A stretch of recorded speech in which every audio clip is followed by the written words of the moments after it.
Você criou o Ayur Yoga, é a junção de yoga com Ayurveda. Quais são os benefícios? Isso é uma coisa que já existe há muito tempo. Tá.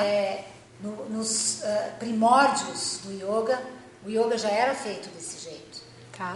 As pessoas, os professores respeitavam a constituição das pessoas para a prática do yoga. O que eu fiz foi simplesmente resgatar um conceito muito antigo. Então, hoje em dia, como o yoga é visto no Ocidente? É visto como uma prática física que deixa o corpo sarado, como o da Madonna. Uhum. Então, tem várias práticas, como, por exemplo, Ashtanga Vinyasa Yoga, que é aquele yoga em movimento que trabalha bastante a musculatura do corpo, que deixa realmente o corpo forte. Mas este tipo de yoga é muito prejudicial para várias pessoas que estão em desequilíbrio. Então, o que este método visa, Ayur Yoga, é justamente isso, ensinar ao professor de yoga que cada ser humano é único, individual, e que cada ser humano vai ter que ter uma atitude para fazer a prática. E além da atitude, existem asanas específicos para cada dosha, posturas físicas, pranayamas respiratórios específicos para cada dosha, existem mantras específicos para cada dosha, e para cada dosha vai ter que ter uma atenção especial, para que haja realmente um benefício. Mas esse é um conceito que é pouco difundido ainda, Carol, então as pessoas não sabem, os professores não sabem. Márcia, um dos maiores medos das pessoas hoje em dia é a solidão. Qual a importância da gente aprender a ficar sozinho?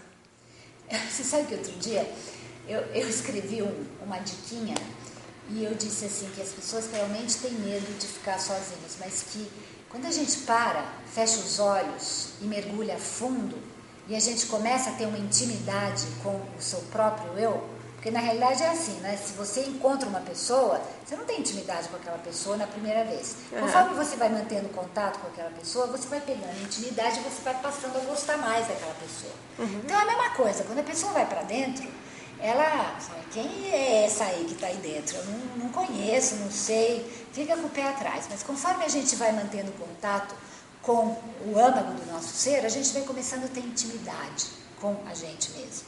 E eu disse nessa dica que a grande chave, a grande questão é você ir para dentro, começar a ter uma intimidade consigo mesmo, se tornar o seu melhor amigo, e aí você vai perceber que você é a sua melhor companhia.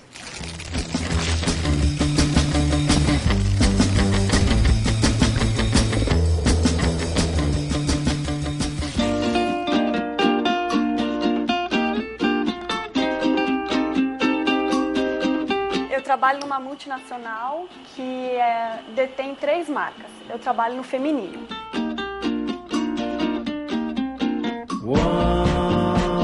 Hoje a gente está fazendo verão 2009 e 2010, então a gente está sempre um ano para frente.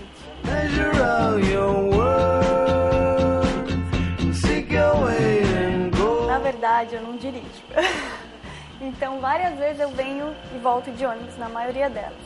Só que hoje está chovendo, e aí quando o Bruno está aqui por perto, ele me pega, que é assim, uma mão na roda, porque eu chego bem mais cedo em casa e eu consigo fazer bastante coisa, assim, porque voltar de ônibus é um terror. Eu trabalho com embalagem de papelão do lado, sou executivo de contas, né? Então eu vendo embalagem de papelão do lado para grandes indústrias. Oi, acho que daqui uns 5, 10 minutos a gente pode descer.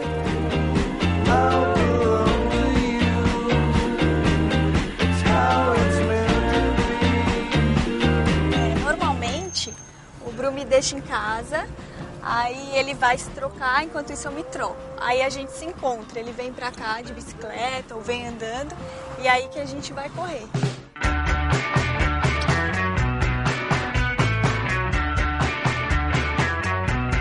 Sempre quando eu chego cedo, a gente treina juntos aqui no condomínio onde a gente mora.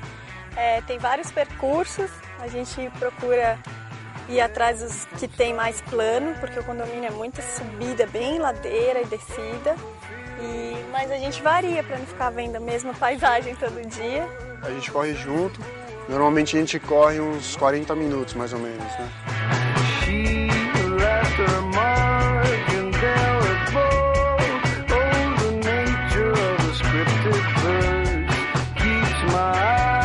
Eu cuido de um grupo de 14 lojas, então a gente faz levantamentos, como é que estão os resultados, como é que foram as vendas na semana. Então, basicamente, a segunda-feira é dia de reunião. E a minha rotina é assim, de segunda eu venho pra cá. E durante a semana, cada dia eu rodo uma loja. Como eu também cuido de lojas fora de São Paulo, Goiânia, Brasília, Belo Horizonte, eu viajo também.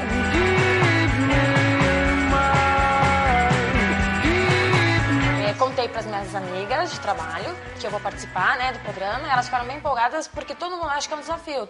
Ninguém, assim, daqui as pessoas falavam, eu não vou conseguir correr, será que você vai conseguir? E eu já contando para elas que eu já consegui correr 3 quilômetros, elas falam, nossa, mas eu não consigo correr nem 1 quilômetro, nem 1 minuto, na verdade. E elas estão bem, assim, empolgadas comigo.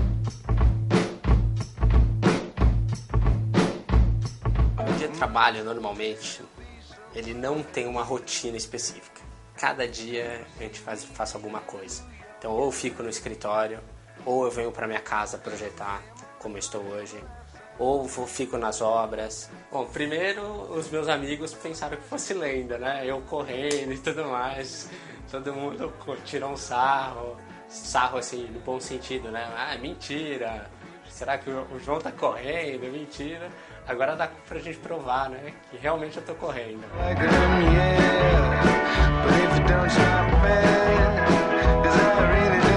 Oi, meu nome é Carla de Pierro, sou psicóloga do esporte aqui do Instituto Vita e hoje eu vou conversar com o João. Então eu queria saber um pouquinho do João, o que motivou ele a entrar nesse projeto. Eu e a minha esposa éramos sedentários, né? E a gente queria praticar algum esporte, já estava sentindo mal, vendo muita gente saúde, e a gente levando aquela vida, alimentação ruim, sem fazer esporte, completamente errado, né? E com o projeto da Mizuno, Apaixonados por Corrida, a gente conseguiu unir o útil ao agradável e os dois juntos, né? Que coisas que estão sendo gostosas, que você percebe que estão vindo junto com a corrida? Acho que tem duas coisas. Uma bem particular, que é eu ter um tempo com a minha esposa juntos. Isso é legal porque a gente fica um contato que no dia a dia não tem. E outra que parece que eu estou transpirando todo o estresse do dia a dia. A gente tem que remodular todos os nossos tempos de trabalho, não marcar compromissos nos horários dos treinos, para a gente ficar mais comprometido e a gente conseguir completar realmente. E isso foi uma dificuldade assim, muito grande. Não, a gente não acordava tão cedo, não. Nem acordar cedo, nem Só praticar esporte cedo, né? Só quando tinha algum compromisso do trabalho, aí a gente acordava. Tão cedo assim, 5 horas, não. Pra correr, tava à noite ainda, horário de verão, muda hoje. Engraçado que aí chega em casa à noite, tá super cansado, tá no banho e dorme. Que assim, ele ficava até 3 da manhã assistindo televisão, não existe mais. A minha dica inicial para qualquer iniciante é estabelecer algumas metas muito específicas. Eu acho que vocês já têm uma meta, só que está lá na frente, que é em junho, que é fazer uma prova. Isso. Né? Só que para a gente se manter motivado, a gente precisa de metas diárias para serem alcançadas. E quanto mais a gente vai cumprindo essas metas, mais a gente vai se sentindo motivado. Então, não pensa só lá naquela prova, até porque ela está longe demais, 16 quilômetros não é pouco, você nem deve estar fazendo isso ainda nos seus treinos. Não, ainda. Né? Então, pensa naquilo que você é capaz de fazer no treino de hoje e depois no treino de amanhã.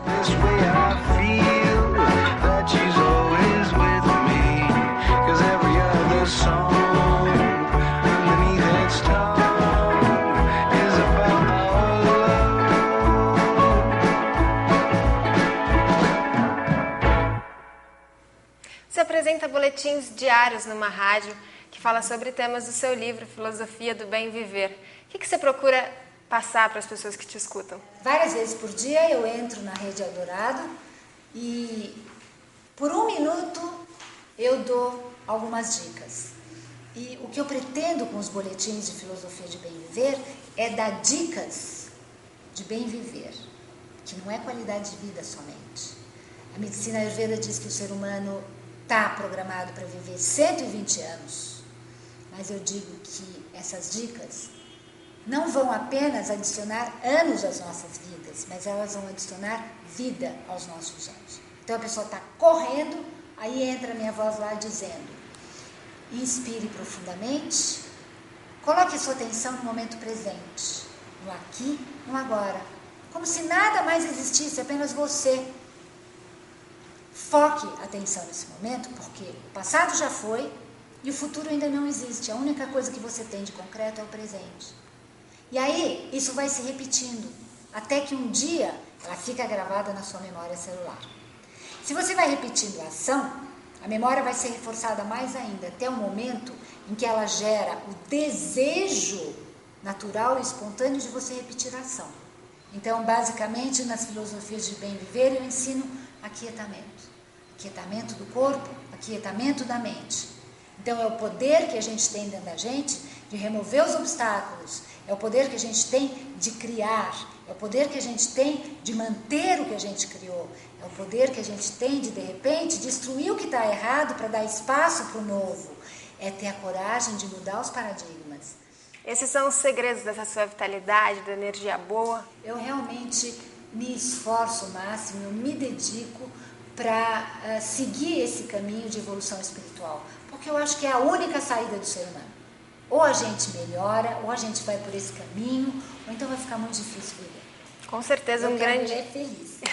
um grande exemplo para todos nós que estamos te ouvindo, Márcia. Que bom, obrigada. Muito obrigada pela sua entrevista, por um tempinho do nosso programa. Foi um prazer conversar com você. Obrigada, o prazer é meu. Muito obrigada mesmo por me dar a chance de divulgar essa paixão da minha vida, que é a ciência védica. Obrigada a você. Obrigada. A gente se encontra na semana que vem com muito mais oxigênio para você. Tchau!